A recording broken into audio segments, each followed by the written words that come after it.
रामपुर के किसान रामलाल की अटूट कहानी, सूखे को माथ देकर लिखी सफलता की नई इबारत।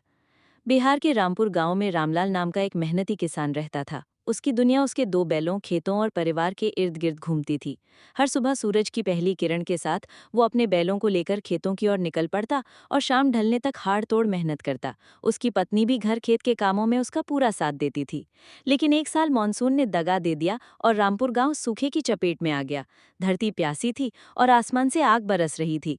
नदी नाले सूख गए और खेतों में दरारें पड़ गईं। रामलाल की फसलें पीली पड़ने लगी। उसकी पत्नी दूर दूर से सिर पर घड़ा रखकर पानी लाती और फसलों को सींचने की नाकाम कोशिश करती।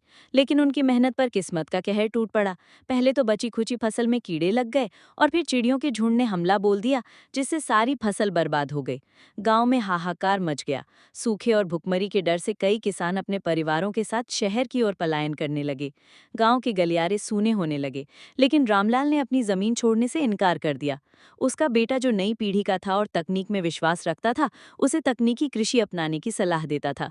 वो अपने पिता से कहता, बापू, अब हमें पारंपरिक खेती से आगे सोचना होगा। नई तकनीकें अपनाकर हम कम पानी में भी अच्छी फसल उगा सकते हैं।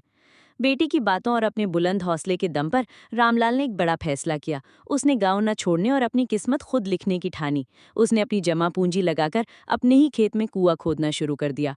दिन रात की कड़ी